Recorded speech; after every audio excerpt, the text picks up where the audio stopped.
Finally आपके बहुत ही कहने सुनने के बाद आज की इस वीडियो में हम दो कॉन्ट्रा फंड के बारे में बात करेंगे। साथ ही साथ दोनों ही फंड की अगर बात की जाए तो दोनों ही फंड बेस्ट है, लेकिन यहाँ पर हम ये भी देखेंगे कि भाई कंपैरिजन क्या है, कंपेयर करेंगे और देखेंगे कि अगर इन दोनों में किसी एक को सिलेक्ट करना पड़े तो हमें किसको लेना चाहिए, प्लस किसको यहाँ पर निवेश करना चाहिए। और उससे भी बड़ी बात कि इस समय अभी जो मार्केट के लिए जो हालात चल रहे हैं, ऐसे वक्तों में क्या कॉन्ट्रा फंड में निवेश किया जा सकता है या नहीं किया जा सकता है, इन तमाम तर मुद्दों पर बात करेंगे। इसके अलावा और भी कुछ इंपॉर्टेंट बात होगी जो कि इस वीडियो में होने वाली है। तो ऑफ कोर्स वीडियो बहुत ही हेवी होने वाली है, इसलिए आपसे रिक्वेस्ट है कि एक लाइक कर दीजिए, शेयर कर दीजिए। चैनल को अगर अभी तक आपने सब्सक्राइब नहीं किया है तो चैनल को भी सब्सक्राइब कर लें। और आज वीडियो में थोड़ी वॉइस मेरी बहुत ज़्यादा ख़राब हो रही होगी, तो इसको थोड़ा इग्नोर करिएगा किसी हिसाब से। बस जानकारी इम्पोर्टेंट है, जानकारी के पर्पज़ से आप इस वीडियो को देखिए। तो फाइनली देखिए, हम अपने मुद्दे पर तो आएंगे, लेकिन थोड़ी सी बात हम करना चाहते हैं मार्केट के ऊपर। लगातार सितंबर 2024 के बाद से देखें तो मार्केट के अंदर भयंकर वाली गिरावट हो रही है। अक्टूबर वगैरह में तो बहुत भारी गिरावट हुई थी मार्केट के अंदर और लगातार गिरता आ रहा है। और इसके पीछे के कई सारे रीज़न रहे, एक रीज़न नहीं रहे, मल्टीपल रीजन्स रहे जिसकी वजह से मार्केट के अंदर गिरावट हो रही है। लेकिन इसका जो सबसे बड़ा रीज़न माना गया वो FIIs को माना गया। मतलब फॉरेन इन्वेस्टर्स जो वो अपने पैसे को इंडियन स्टॉक मार्केट से निकाल रहे हैं, ये सबसे बड़ा रीज़न बताया गया है। अब अगर हाल फिलहाल में अगर मनी कंट्रोल के एक रिपोर्ट की बात करें तो वहाँ पर मैं देखा कि भाई समीर अरोड़ा जी की एक इंटरव्यू थे जिसको मैं मतलब रीड कर रहा था, ठीक है ना, आर्टिकल के फॉर्म में थे। तो वहाँ पर यह कहा गया था कि भाई मार्केट के अंदर बहुत ही जल्द FIIs की एंट्री हो सकती है। उसके पीछे का रीज़न की अगर बात करूँ तो वहाँ पर कोई रीज़न वगैरह शो नहीं किया गया था, नहीं बताया गया था।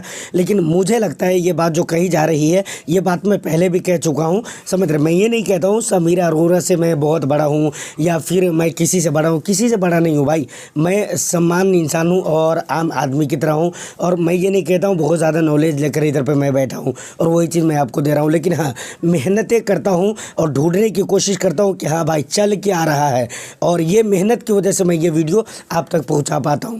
क्यों? इसके पीछे का रीज़न ये है कि भाई इंडिया के अंदर देखें, MPC की मीटिंग बहुत इम्पोर्टेंट थी, बजट बहुत इम्पोर्टेंट था, बजट के अंदर टैक्स बहुत इम्पोर्टेंट था, और ये सारी चीज़ें अगर देखें तो पॉजिटिवली निकल कर आई है। सारी चीज़ें गवर्नमेंट ने पॉजिटिव करके दिखलाई है। बजट के अंदर देखें तो टैक्स के अंदर रिलीफ मिला है, जबकि उसके ऊपर मेरा क्या ओपिनियन है वो मैं बता चुका हूँ। लेकिन ठीक है, रिलीफ मिला है तो उसको मार्केट ने पॉजिटिवली नहीं लिया, लेकिन आने वाला समय लगता है भाई, आने वाला समय में उसको मार्केट पॉजिटिव लेगा, इस उम्मीद पे। दूसरी बात, MPC की जो मीटिंग हुई है वहाँ पर रेट कट को लेकर बातें हो रही थी बहुत दिनों से, तो रेट कट भी फाइनली कर दी गई है 0.25 BPS के।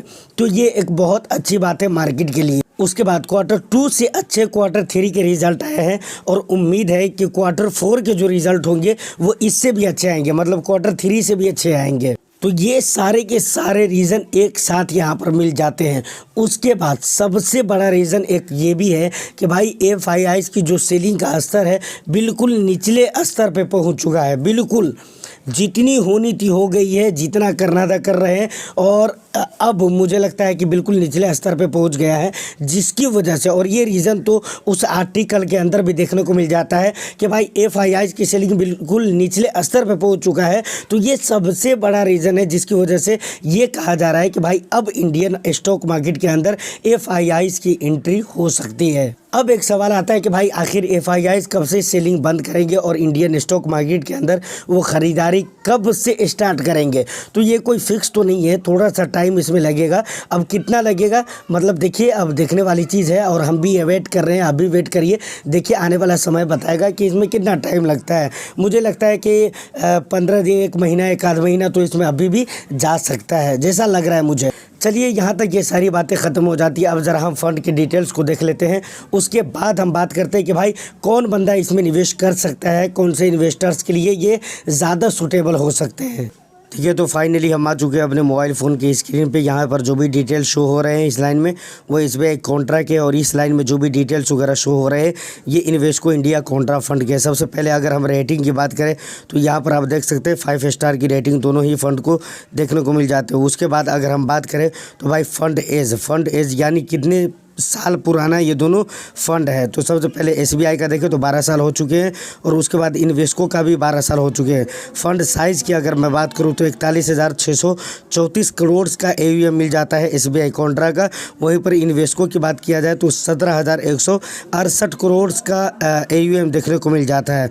उसके बाद सबसे इम्पोर्टेंट मुद्दा आता है कि भाई रिटर्न्स किस हिसाब किताब के रहे हैं। तो देख सकते हैं पिछले 3 महीने में दोनों ही फंड के अंदर गिरावट हुई है, लेकिन गिरावट में फ़र्क यहाँ पर नज़र आता है। एसबीआई कॉन्ट्रा में 4.58% की गिरावट हुई है पिछले 3 महीना में, जबकि इन्वेस्को कॉन्ट्रा की अगर बात की जाए तो यहाँ पर 6.86% की गिरावट हुई है। तो एसबीआई कॉन्ट्रा के मुकाबले में अगर देखा जाए तो इन्वेस्को कॉन्ट्रा ज़्यादा गिर रहा है। यही हाल पिछले 6 महीने में देखने को मिल जाता है। पिछले 6 महीने में एसबीआई कॉन्ट्रा ज़्यादा गिरा है, वहीं पर इन्वेस्को कम गिरा है। उसके बाद अगर हम रिटर्न्स देखेंगे तो पिछले 1 ईयर में 5.55% का रिटर्न्स एसबीआई कॉन्ट्रा का रहा है, लेकिन इन्वेस्को का 12% का रिटर्न्स रहा है। पिछले 3 ईयर्स में 22% का रिटर्न्स दिया है एसबीआई कॉन्ट्रा ने, वहीं पर इन्वेस्को कॉन्ट्रा ने 17% का रिटर्न्स दिया है। और पिछले 5 ईयर्स के अगर रिटर्न्स को देखें तो 28% का 28.5% का रिटर्न्स दिया है एसबीआई कॉन्ट्रा ने। और वहीं पर इन्वेस्को की अगर बात की जाए तो इन्वेस्को ने सिर्फ 20% का रिटर्न्स दिया है। तो मैंने आपको कहा ना कि भाई लॉन्ग ड्यूरेशन में रिटर्न्स अगर देखा जाए तो एसबीआई कॉन्ट्रा के ज़्यादा अच्छे आते हैं। तो ये सारी बात हो गए। अब देखिए ज़्यादातर इन्वेस्टर्स क्या करते हैं कि वो ये चीज़ नहीं देखते हैं और यहीं पर हो जाता है बहुत बड़ा गेम। ये है रिस्क रेशियोज़। भाई इसका देखना बहुत ही ज़रूरी है हर इन्वेस्टर्स के लिए और हर स्कीम का देखिए, मैं तो ये कहता हूँ।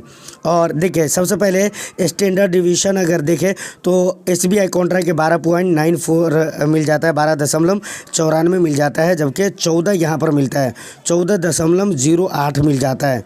तो ऑफ कोर्स स्टैंडर्ड डिवीज़न यहाँ पर इन्वेस्को कॉन्ट्रा में ज़्यादा देखने को मिलता है। शार्प रेशियो अगर देखें तो ये ज़्यादा होना चाहिए, तो ये कम है इन्वेस्को के, लेकिन ये यहाँ पर एसबीआई कॉन्ट्रा में ज़्यादा है, तो ये एक अच्छी बात है। उसके बाद बीटा 1 से नीचे होना चाहिए, तो दोनों ही के 1 से नीचे, लेकिन इन दोनों में फिर भी अगर देखा जाए तो इसका एसबीआई कॉन्ट्रा का और भी कम है। उसके बाद यहाँ पर अल्फ़ा देखें तो एसबीआई कॉन्ट्रा के ज़्यादा देखने को मिलते हैं।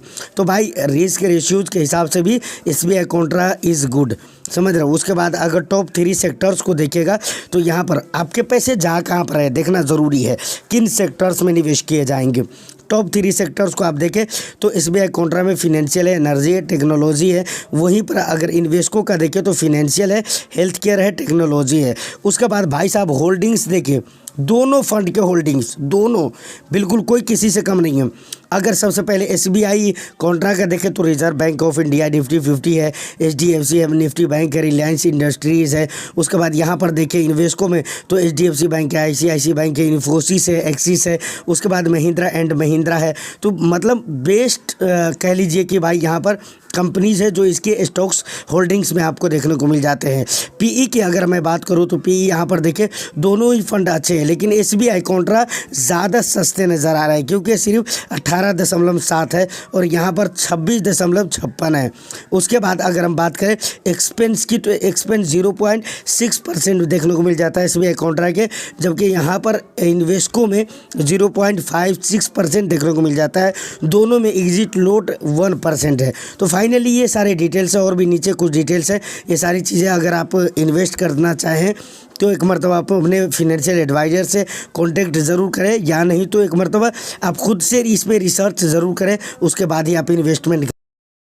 तो फाइनली फंड के आपने सारे डिटेल्स देख लिए हैं। देखिए लॉन्ग टर्म में अगर देखा जाए तो मुझे तो SBI Contra fund is good, मुझे लगता है भाई, मेरे ओपिनियन के हिसाब से एसबीआई कॉन्ट्रा इसलिए गुड है क्योंकि लॉन्ग टर्म में जो रिटर्न्स है वो एसबीआई कॉन्ट्रा के ज़्यादा अच्छे हैं। प्लस रिस्क रेशियोज़ आप देखेंगे तो इन्वेस्को कॉन्ट्रा से अच्छा risk ratios, positive risk ratios, positive दोनों के, लेकिन ठीक है दोनों के हिसाब से अगर देखा जाए और कंपेयर किया जाए इन दोनों में बेहतर कौन है, तो मुझे लगता लगता है कि SBI कॉन्ट्रा ज़्यादा अच्छे नज़र आते हैं रिस्क रेशियोज़ के मामले में, लॉन्ग ड्यूरेशन के रिटर्न्स के मामले में। और उससे भी बड़ी बात एक और भी हो जाती है कि भाई SBI कॉन्ट्रा ये SBI का फंड है, तो SBI एक ट्रस्टेड AMC है जिसकी वजह से ये माना जाता है। और देखिए ट्रस्टेड AMC की ज़रूरत भी है क्योंकि आप आए दिन कुछ ना कुछ केस वगैरह देखते रहते हैं म्यूचुअल फंड के अंदर, किसी AMC के साथ हो जाता है, किसी स्कीम के साथ हो जाता है। तो ये सारी चीज़ें नहीं होनी चाहिए क्योंकि इससे इन्वेस्टर्स के जो हार्ड एंड मनी होते हैं ना वो लॉस होते हैं, समझ रहे हो, वो बूरने के डर रहते हैं, चांसेस बढ़ जाते हैं कि भाई पैसे ख़राब हो जाएंगे। तो उसका जवाबदेही बाद में कुछ होता नहीं है, मतलब टाइम पास होता है, समझ रहे हैं ना। बाकी इन्वेस्टर्स के तो नुकसान होते हैं, समझ रहे हैं ना। तो इसीलिए मैं कहता हूँ कि भाई SBI कॉन्ट्रा मुझे ज़्यादा अच्छे लगते हैं। बट आपके ओपिनियन से कौन अच्छे लगते हैं आप मुझे कमेंट में बताइएगा। अब किसको निवेश करना चाहिए, तो भाई वो लोग निवेश कर सकते हैं जो कम से कम 5 से 7 साल के लिए निवेश कर रहे हैं, 5 साल के लिए, 4 से 5 साल के लिए निवेश कर रहे हैं, उन्हें कॉन्ट्रा फंड में निवेश करना चाहिए, समझ रहे हैं ना। और रिस्क की अगर मैं बात करूँ तो बिल्कुल ऑफकोर्स यहाँ पर रिस्क होते हैं और अच्छे लेवल का। अब एक बात और भी आती है कि भाई पहले से आपकी पोर्टफोलियो में कोई कॉन्ट्रा फंड है तो आपके लिए ज़रूरी नहीं कि आपको लेना ही है, बिल्कुल ऐसा नहीं करना है। मैं तो ये वीडियो एजुकेशन पर्पज़ के हिसाब से बना रहा हूँ, इसका ये बिल्कुल मतलब नहीं कि आपको इस फंड में निवेश करना चाहिए या फिर आप। तो फाइनली उम्मीद करता हूँ कि वीडियो और इन्फॉर्मेशन आपको अच्छी लगी हो। फिर भी किसी तरह का कोई डाउट रहता है तो आप मुझे कमेंट सेक्शन में बता सकते हैं। तो वीडियो को लाइक करके शेयर कर दे। चैनल को अगर अभी तक आपने सब्सक्राइब नहीं किया है तो चैनल को भी ज़रूर सब्सक्राइब कर ले। All the best, thank you for watching.